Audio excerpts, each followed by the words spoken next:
Assalamualaikum warahmatullahi wabarakatuh. Sahabat beriman, syukur alhamdulillah kita bisa bertemu kembali di channel ini. Harapan saya, semoga saudaraku semua yang sedang menonton video ini selalu diberikan kesehatan, diampuni dosa-dosanya, baik yang disengaja maupun tidak disengaja, dan semoga kita selalu dalam lindungan Allah dan selalu dalam petunjuknya. Amin ya rabbal alamin. Salawat dan salam semoga tercurahkan kepada baginda Nabi besar Muhammad sallallahu alaihi wasallam. Allahumma salli ala sayyidina Muhammad wa ala ali sayyidina Muhammad. Semoga kita semua mendapatkan syafaatnya beliau pada hari kiamat nanti. Amin ya rabbal alamin. Sahabat beriman, hubungan intim menjadi salah satu ciri relasi antara suami dengan istri dalam menjalani bahtera rumah tangga. Meski bukanlah satu-satunya tujuan pernikahan, umat Islam perlu mengetahui fungsi serta faedah berhubungan intim dalam Islam.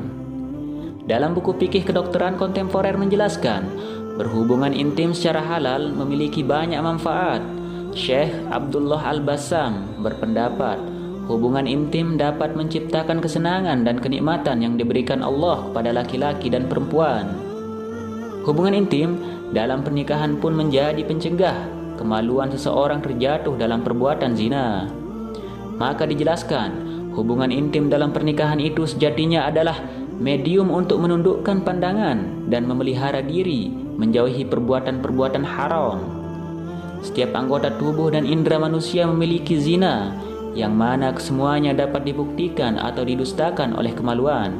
Untuk itu, sudah jelas kiranya manfaat dan faedah berhubungan intim dalam rumah tangga sebagaimana yang ditekankan dalam syariat. Selanjutnya, hubungan intim antara suami dengan istri juga merupakan metode alami yang dipersiapkan dan ditujukan Allah untuk tujuan regenerasi, pemeliharaan ras manusia, dan kemakmuran bumi. Ia sesuai dengan watak manusia dan kesenangan insani, guna merealisasikan tuntutan psikologis serta insting alami, sehingga apapun yang menyimpang darinya maka berbenturan dengan watak tersebut. Syekh Abdullah pun menjelaskan, hubungan intim dalam rumah tangga dapat menjadi sarana yang paling efektif dalam memelihara keberlangsungan mahligai rumah tangga. Tidak diragukan bahwa tersingkapnya aurat bagi selain suami istri itu hukumnya haram, dapat menyebabkan keretakan dalam rumah tangga juga haram. Allah Subhanahu wa taala sangat keras dalam menjaga nasab atau keturunan dan melaknat orang yang berhubungan nasab kepada selain ayahnya. Allah Subhanahu wa taala sangat keras dalam menjaga nasab atau keturunan dan melaknat orang yang menghubungkan nasab kepada selain ayahnya. Dia juga melarang pria mengaliri ladang milik pria lain dengan cairan spermanya. Hubungan intim antara suami istri juga dapat diartikan sebagai ekspresi cinta yang aktif dan bersifat mutual dari keduanya. Ia merupakan indikasi praktis tentang kecenderungan dan orientasi jiwa antara yang satu dengan yang lain. Makna inilah yang digunakan para ulama untuk menafsirkan firman Allah dalam Al-Quran Surah An-Nisa ayat 129. Dan kamu sekali-kali tidak akan dapat berlaku adil di antara istri-istrimu, walaupun kamu sangat ingin berbuat demikian. Karena itu, janganlah kamu terlalu cenderung kepada yang kamu cinta, sehingga kamu biarkan yang lain terkatung-katung. Dan jika kamu mengadakan perbaikan dan memelihara diri dari kecurangan, maka sesungguhnya Allah Maha Pengampun lagi Maha Penyayang. Islam menganjurkan untuk menikah jika sudah memiliki kemampuan fisik dan psikis untuk melaksanakan fungsi-fungsi perkawinan. Sedangkan yang belum mampu secara material, Islam mengajarkan untuk menahan diri sambil menahan dorongan seksualnya pada kegiatan positif. Muhammad Quraisy Shihab menjelaskan, Islam tidak menganggap penyaluran hubungan itu sebagai sesuatu yang kotor atau sebaiknya dihindari. Islam juga tidak memandang sperma sebagai sesuatu yang najis. Dalam Islam, sperma tidak dipersamakan dengan urin atau kencing, meskipun keduanya keluar melalui alat kelamin.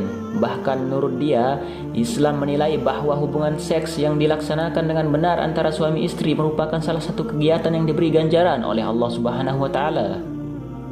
Bukankah kalau dilakukan dengan haram pelakunya mendapat dosa? Hadis riwayat Ahmad. Begitu ucap Nabi Muhammad SAW ketika ada yang heran mendengar perolehan ganjaran itu. Bahkan lebih dari itu, ibadah sunnah pun hendaknya ditangguhkan atau tidak dilakukan apabila panggilan seks begitu mendesak. Muhammad Quraisy menjelaskan bahwa pasangan suami istri tidak dihalangi melakukan hubungan intim kapan dan dimanapun, kecuali di siang hari Ramadan saat mereka berpuasa atau saat tertentu ketika melaksanakan ibadah haji dan umroh, serta ketika istri sedang mengalami menstruasi dan nifas.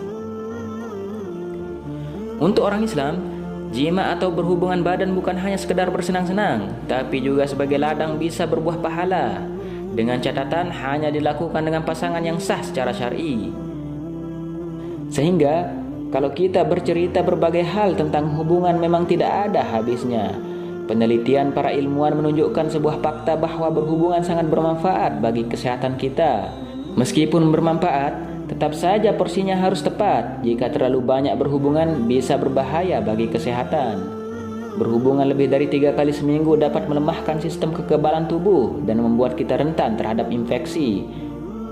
Berikut ini 16 alasan mengapa berhubungan baik dan bermanfaat untuk kesehatan.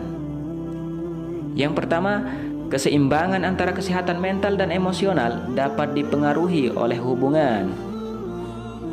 Dalam kasus depresi ringan, setelah Anda selesai berhubungan jima, otak melepaskan endorfin yang dapat menurunkan tingkat stres Anda dan membawa perasaan yang bahagia. Yang kedua, untuk Anda para istri, berhubungan bisa menjadi perawatan kecantikan. Saat berhubungan, tingkat estrogen pada tubuh istri meningkat 2 kali lipat dan ini membuat rambut menjadi berkilau dan kulit menjadi lembut. Yang ketiga, menurut penelitian yang telah dilakukan Queen's University selama 10 tahun pada 1000 pria parubaya di Belfast, Irlandia, menunjukkan bahwa berhubungan secara teratur dapat meningkatkan umur manusia. Mereka yang lebih sering orgasme memiliki angka kematian setengah dari orang yang kurang mengalami orgasme. Hal ini mungkin saja disebabkan oleh tingkat hormon stres yang menurun setelah kita melakukan hubungan. Yang keempat, berkeringat pada saat berhubungan dapat membersihkan pori-pori kulit, membuat kulit lebih cerah dan mengurangi resiko pengembangan dermatitis. Yang kelima, berhubungan dapat bermanfaat untuk menurunkan berat badan, membakar semua lemak dan karbohidrat.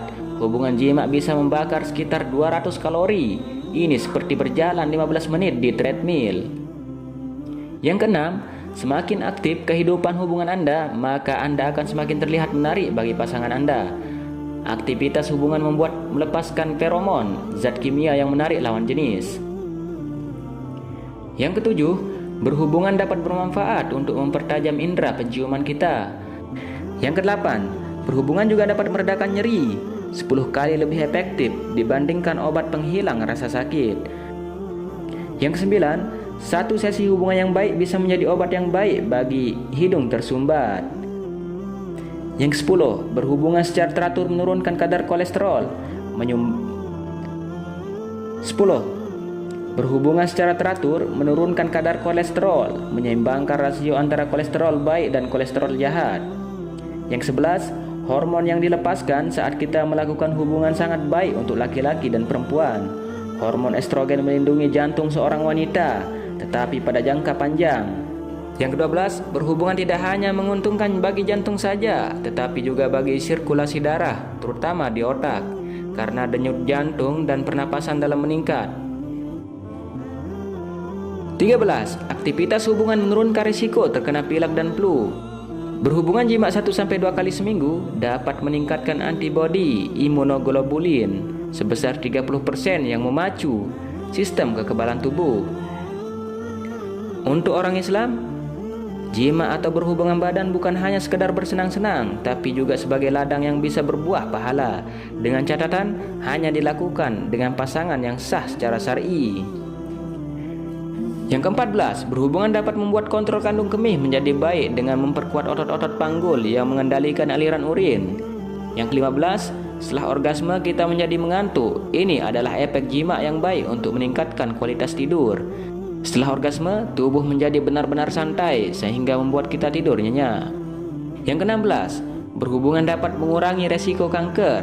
Berbagai penelitian telah menunjukkan bahwa frekuensi ejakulasi tinggi dan aktivitas jima terkait dengan rendahnya risiko kanker prostat di kemudian hari. Sebuah studi menemukan bahwa pria yang mengalami ejakulasi 13-20 kali tiap bulan memiliki resiko 14% lebih rendah mengalami kanker prostat daripada pria yang mengalami ejakulasi rata-rata antara 4-7 kali setiap bulan. Mereka yang mengalami ejakulasi lebih dari 21 kali sebulan memiliki 33% penurunan resiko terkena kanker prostat daripada kelompok biasa. Wallahu a'lam bishawab. Assalamualaikum warahmatullahi wabarakatuh.